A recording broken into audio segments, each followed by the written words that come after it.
अच्छा, the operating room के जो डोर्स हैं वो उसकी जो साइज लिखा हुआ वो कह रहा है कि 4 फीट जो है ना वो वाइड होने चाहिए, ठीक है। ताकि ये आवाज कहाँ से आ रही है पीछे से, अपने आप को म्यूट करो बच्चे, आवाज को। मैर कोसर आवाज को म्यूट करो। जूम की लेफ्ट साइड पे नीचे माइक का ऑप्शन बना होगा, वहां पे म्यूट कर दें। हर बच्चा आवाज को म्यूट कर दे अपनी, किसी की आवाज ना आए मुझे। आप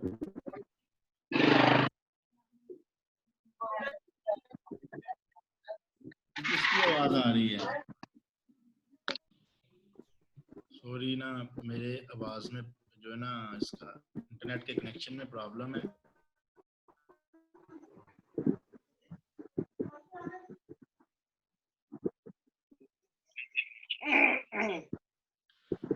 डोर जो है वो 4 फीट वाइड होने चाहिए पेशेंट की मूवमेंट के लिए, ठीक है। आइडियली जो है ना वो स्लाइडिंग डोर होनी चाहिए। स्लाइडिंग डोर का मतलब यह है कि आप इसको स्लाइड कर सकें। जो ओपन हैंड से ओपन करने वाले डोर्स जो है वो नहीं होने चाहिए, ताकि वहां पे कंटामिनेशन के चांसेस जो है वो ज्यादा।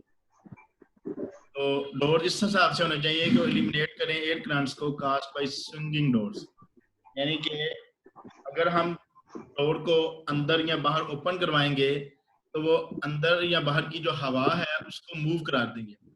उस एयर की मूवमेंट की वजह से जर्म्स के पैदा होने के चांसेस जो है वो ज्यादा हैं, ठीक है। इसलिए जो डोर है वो स्लाइडिंग हो तो बेस्ट है। क्वेश्चन एंड पे होंगे बच्चे, अपने हैंड अभी रेज नहीं करेंगे। Eliminate the air currents by, उसके बाद the microbial count is usually at its peak at the time of skin incision because this follows disturbance of air from growing, gowning, draping, movement of personal, opening and closing of a door। वो कहता है अगर skin incision हो तो उसके अंदर जो है ना इसकी कहाँ से आवाज आ रही है।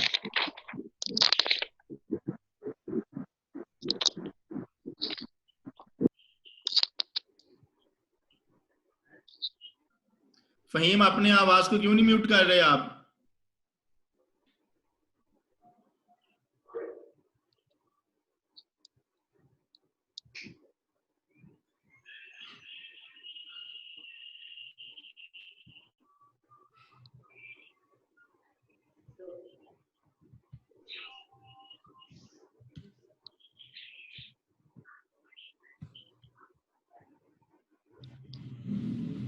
Fire regulations mandate the sliding doors for operating rooms be the type of that can swing open if necessarily।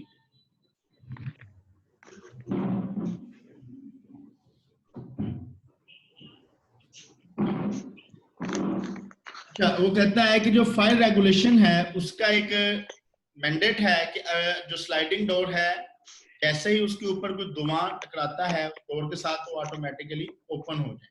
बात की समझ आ रही है? तो इसलिए डोर्स को आपने, अच्छा उसके बाद डोर जो है ना हर वक्त ओपन नहीं होने चाहिए ड्यूरिंग और between the surgical procedure. Close door decrease the mixing of air with in the operating room with that in the corridors. तो क्लोज डोर का ये फायदा होगा कि ऑपरेटिंग रूम की जो एयर है वो मिक्स नहीं होगी कॉरिडोर की हवा से। अगर वो मिक्स होगी तो कॉरिडोर की जो एयर है उसमें तो जाहिर है माइक्रोबियल काउंट ज्यादा है, इसलिए डोर मोस्टली जो है वो क्लोज होना चाहिए। इसका एक ये भी फायदा है कि डोर क्लोज होंगे तो माइक्रोबियल काउंट कम होगा, और दूसरा डोर क्लोजिंग का ये फायदा है कि एयर प्रेशर जो है ना वो भी कम होगा। उसके बाद जो सब स्टीराइल एरिया है जहाँ पे एक हमने ऑपरेटिंग रूम के साथ एक सब स्टीराइल एरिया बनाया होता है, उसका जो डोर है वो नॉर्मली स्विंगिंग स्टाइल होता है जिसके अंदर स्मॉल विंडो होती है, ठीक है। यानी कि वहां पे आपने स्लाइडिंग डोर यूज नहीं करना। These doors are not used for moving patient in and out, क्योंकि यहाँ पे पेशेंट मूव नहीं होते हैं। Always look through the window before opening the door to prevent contamination और इंजरी। आपने जब भी डोर को ओपन करना है तो आपने क्या करना है कि आपने विंडो की दूसरी तरफ देख लेना है।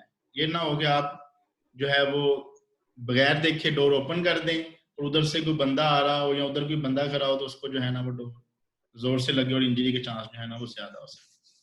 ऑपरेटिंग रूम की जो वेंटिलेशन की अगर हम बात करें तो ये एक अच्छी वेंटिलेशन सिस्टम होना चाहिए। कंट्रोल्ड सप्लाई फिल्टर एयर होने चाहिए और पॉजिटिव प्रेशर होना चाहिए। ये पॉजिटिव प्रेशर की जो बात है ना, ये एमसीक्यूज आपने याद रखना। The primary concerns for flow of ventilation include how the air is distributed, filtered and exhausted. तो प्राइमरी कंसर्न ये है कि जो बाहर से ऑपरेटिंग रूम के बाहर से ऑपरेटिंग रूम में एयर आ रही है कैसे डिस्ट्रीब्यूट हो रही है, कैसे वो बाहर से आने वाली एयर को अपने फिल्टर करने के लिए हमें आपको पता है कि हैपा फिल्टर्स जो है ना यूज करते हैं, और कैसे वो उसको ऑपरेटिंग रूम से बाहर लिया जा रहा है। इसके लिए मुख्तलिफ किस्म के ऑपरेटिंग रूम के अंदर फिल्टर्स लगे होते हैं जो बाहर आने वाली एयर को फिल्टर करते हैं, डिस्ट्रीब्यूट करते हैं और उसको फिर एक खास पॉइंट के साथ बॉडी से ऑपरेटिंग रूम से एग्जॉस्ट भी कर सकते हैं।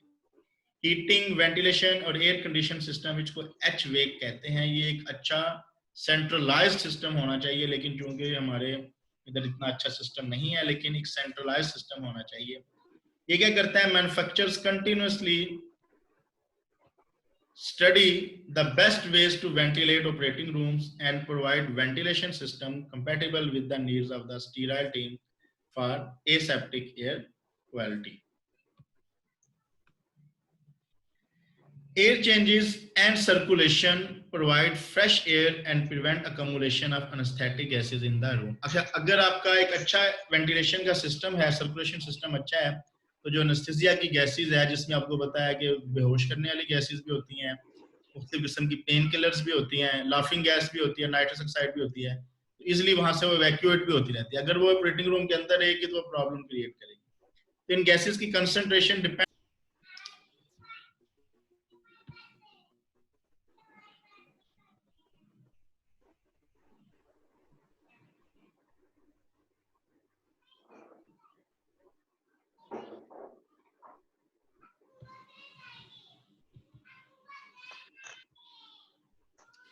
फिर अनस्टेबल हो गया था, वेलकम बैक।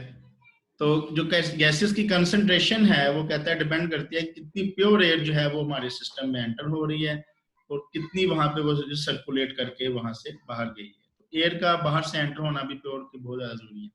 तो ये एक MCQ क्वेश्चन जो आगे आ रहा है, ये आपने इंपॉर्टेंट याद रखना है। 15 ACH, ACH का मतलब है air change per hour, with 3 exchangers of outside air are recommended for class A operating। आपको क्लास A, B, C ये 4 क्लासेस पीछे पढ़ के आए हैं, आप इसको दोबारा देख लीजिएगा। वो कहता है कि 15 दफा 1 घंटे में एयर चेंज होनी चाहिए किसी भी ऑपरेटिंग रूम की। कितनी दफा? 15 दफा, ठीक है। क्लास B और क्लास C के लिए ये ज्यादा हुआ है क्योंकि ये जो ऑपरेशन थिएटर है थोड़े से बड़े होते हैं, इसलिए यहाँ पर जो एयर चेंजिंग है वो 20 एयर चेंज पर आवर होना चाहिए, with 4 operating outside air exchanger according to the 2000 AIA guideline, American International Air Guideline, American हाँ यही है। गाइडलाइंस के मुताबिक जो डिजाइन और कंस्ट्रक्शन बनाता है किसी भी ऑपरेशन थिएटर या हेल्थ केयर फैसिलिटी, उसके मुताबिक क्लास A के लिए 15 एयर चेंजेस पर आवर और क्लास B और C के लिए 20 एयर चेंजेस पर आवर जो है ना वो होने चाहिए। ये आपने MCQ क्वेश्चन याद रखना। उसके बाद गैस, वेलकम बैक जी, प्रॉब्लम फिर हो गया था, ये बार बार जो है ना प्रॉब्लम हो रहा है, आप लोगों के साथ भी प्रॉब्लम हो रहा है, मैं उसको बार बार आपको भी एंटर कर रहा हूँ ग्रुप में। तो एक स्कैवेंजर सिस्टम है, इसको आपने याद रखना है। ये क्या करता है, बिल्ड अप करता है वेस्ट एनेस्थेटिक गैसेस को where general inhalation anesthesia is used. The scavenger attaches directly to the outflow of the anesthesia machine. Various type of scavengers, vacuum systems and smoke evacuators, ये सारों का function क्या है कि अंदर से जितनी भी वेस्ट मटेरियल एनेस्थेटिक गैसेस हैं उनको अंदर से बाहर निकालना, ठीक है। तो इसको इवैक्यूएट करते हैं throughout the operating room to minimize air pollutants, ताकि एयर की पोल्यूशन जो है वो कम हो सके, that are health risk for patient and perioperative team members, जो कि फिर नुकसानदेह होगी मेंबर्स के लिए।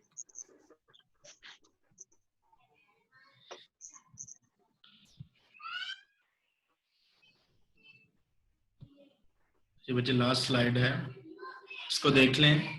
American society of heating, refrigeration and air condition engineer, ASHRAE इसे कहते हैं, उन्होंने एक सेट किया है the standard for safe ventilation. ASHRAE एक अमेरिकन सोसाइटी है, इसने एक सेफ वेंटिलेशन का सिस्टम सेट किया है।